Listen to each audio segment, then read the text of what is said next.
J'aurais jamais cru qu'un jour je vivrais en face de ma maison, que je camperais en face de ma maison. Des fois, je me dis, je peux pas croire ce qui m'arrive.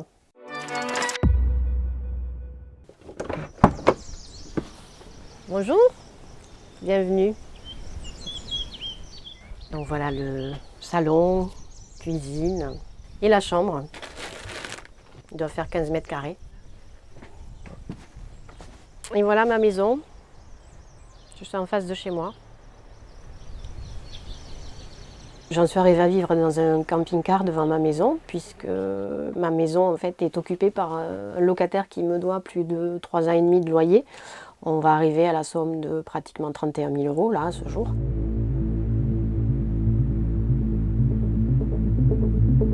Ça a été tout de même assez rapidement compliqué avec lui, puisque déjà en 2014-2015, je me plaignais du non-paiement de loyer, que je finissais toujours par récupérer, mais il y avait toujours des impayés.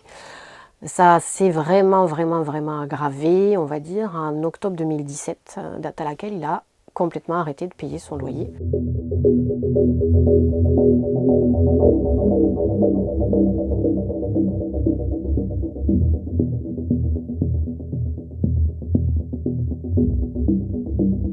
Être condamné avec une astreinte, juste parce qu'on sait que moi je travaille, j'ai un salaire et que lui on le condamne mais qu'il n'y a aucun contrôle de quoi que ce soit et on sait pertinemment qu'il ne le paiera jamais, enfin, c'est révoltant quoi. Donc après il y a un courrier en octobre 2019 de l'agence qui dit qu'ils ne comprennent pas qu'il m'a fait condamner pour faire des travaux et qu'il n'ouvre pas aux artisans. L'attestation de l'électricien qui avait mis la maison aux normes quand j'ai loué, d'accord, qui m'écrit en septembre 2019 que la maison était ainsi en sécurité totale et qu'il n'y avait aucun souci sur cette maison. Voilà. Après j'en ai d'autres, hein, des attestations. Et ça c'est les travaux que j'ai pu faire. Voilà, j'ai pu poser une hotte, j'ai pu faire une VMC et j'ai pu lui changer les robinets. Voilà. Au 1er février, c'était la fin du bail. J'ai dénoncé ce contrat au mois de juin 2020 pour lui laisser plus de temps que prévu pour qu'il puisse prendre ses dispositions pour se reloger. Et le 1er février 2021, jour où l'état des lieux était fixé avec un huissier, l'huissier reçoit un mail de mon locataire qui dit qu'il ne partira pas. Il ne partira que sur décision de justice et qu'à ce jour, aucune décision n'a prononcé son expulsion. Moi, j'avais donné le préavis pour mon appartement dont j'étais locataire. Et au 1er mars, je fais mon état des lieux, je rends mes clés.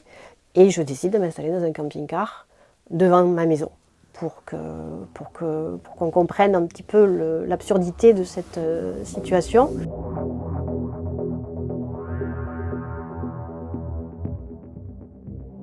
C'est triste à dire, hein. Je ne veux pas compter que sur la justice. Parce que la justice, elle m'a déçue une première fois. Elle ne m'a pas du tout prise en considération. Donc lui, il use du système, il abuse du système, il joue de tout ça. Et je trouve ça anormal qu'une propriétaire se retrouve à la rue, comme ça.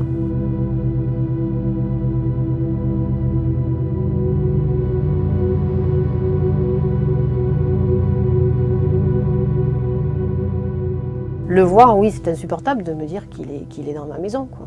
Et qui se croit chez lui. Donc aujourd'hui, nos relations, elles sont très tendues, très froides, on ne se parle pas, on ne se dit pas bonjour.